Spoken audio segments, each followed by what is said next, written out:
Hello, my name is Jenneke van der Wal. And I'm Allen Asiimwe, and this video is about interlinear glossing. Linguistic examples are typically not just translated, but also glossed, a bit-by-bit translation as it were.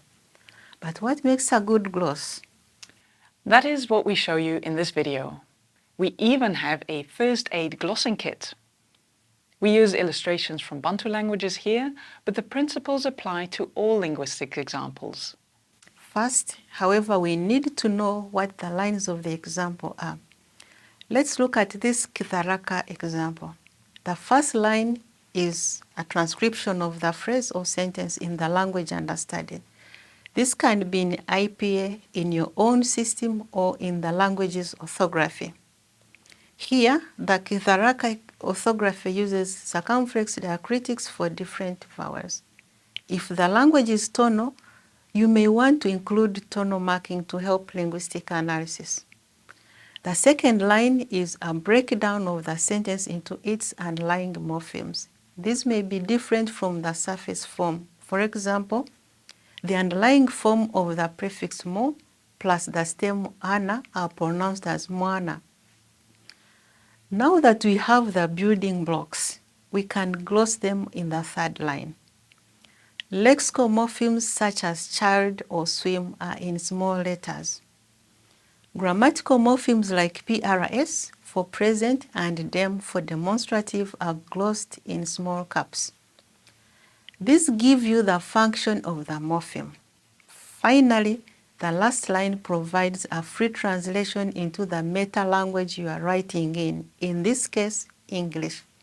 Only use normal sentences here because you want to capture what the sentence in the original language expresses. The literal translation can be added separately. Use single quotation marks for this free translation. This seems straightforward, but glossing can easily go wrong. How do you decide on the label in the gloss? And how do we make glosses readable? First, on the readability. Fortunately, there are conventions for linguistic glossing. Check the Leipzig glossing rules. So, when do you use a hyphen, an equal sign, or a full stop? The hyphen separates morphemes in the second line and the corresponding glosses in the third line. In this Kinakyusa word, we indicate two prefixes, a determiner called the augment, and then the noun class marker, followed by the stem.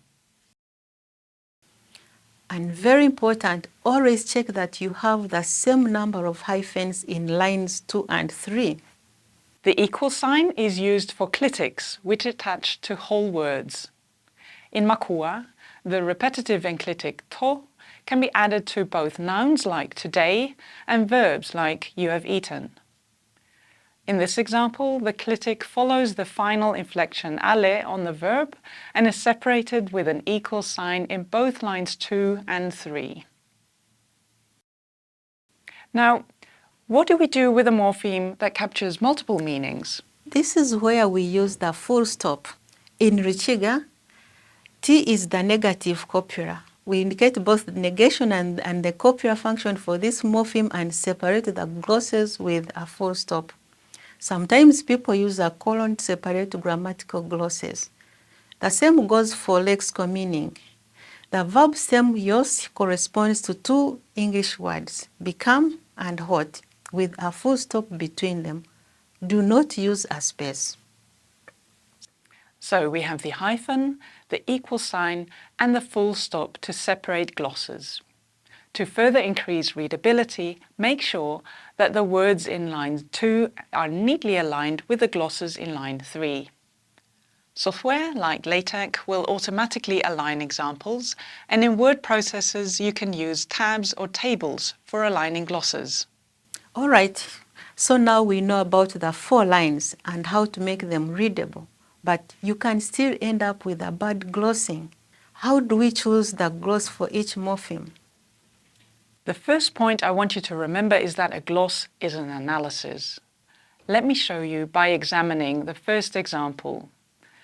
I gloss the first morpheme ko as the subject marker of class 17. However, as this morpheme behaves like expletive agreement in Kitaraka, I could have chosen the label expl. It depends on the analysis. Similarly, rina consists of be plus with, but together it means to have. Do we split these up or gloss them together? Another choice was made for the morpheme ra. This is a distal demonstrative, but it became clear that its use as a relative marker is grammaticalized, so later on we chose to gloss it as rm for relative marker. There are many other choices in these glosses, but they all show the same point.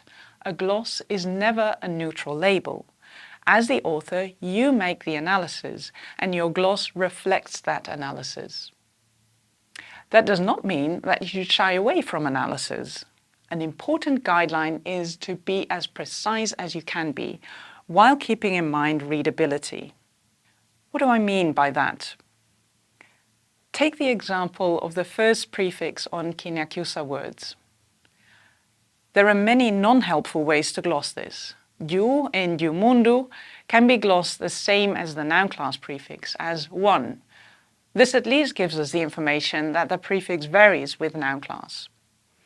We could also simply say px for prefix, or you in small capitals, which doesn't help at all. A gloss like det for determiner gives us some idea of the grammatical function, but most helpful is to indicate that this prefix brings about an exhaustive interpretation. Only a person, in addition to indicating the noun class. This is the most precise gloss we can give. Of course, before this label could be determined, a lot of research was needed, so again, a gloss is an analysis. Once you have found the right labels, you want to be consistent. Use the same gloss for the same morpheme throughout and use the same conventions. Can you spot what's wrong in this Bemba example? First, we see that the order is not consistent. The noun class number precedes the subject marker but follows the object marker. Let's change that. Then we see two different glosses for the object marker, OM and OBG. Better to choose one and stick with it. There we go. Now our glossing is consistent, and do the same for lexical items. In certain environments, we could translate the stem pearl as hand to someone or provide, but the gloss remains the same, give. I'm sure there are other questions about glossing. Yes, this is where our glossing first aid kit comes in. Great. How can I deal with a different script, for example? Well, you can either add a line or replace the first line by the language in its own script. Many authors also simply omit the original script of a language using only a transliteration. What do we do with zero morphemes? You can gloss the meaning along with another morpheme. For example, Gari in Swahili contains both the lexical meaning ka and the grammatical information that it is noun class 5. Alternatively, you can indicate a zero morpheme by the empty set symbol and gloss that. In this Ruchiga example, we see the near past morpheme between the subject marker and the stem. By analogy, we could posit an unpronounced morpheme in the same slot, including habitual. And if the morpheme is just a tone? Then you indicate that tone in the morpheme break. For example, in Kirundi, relativization is marked by a high tone, and this is marked as superscript H and glossed as relative. But should everything be written out and glossed? Well, in principle, yes. However, it should still be readable. Here, for example, you may want to prioritize clarity over completeness. A final question. Can I modify glosses from other sources?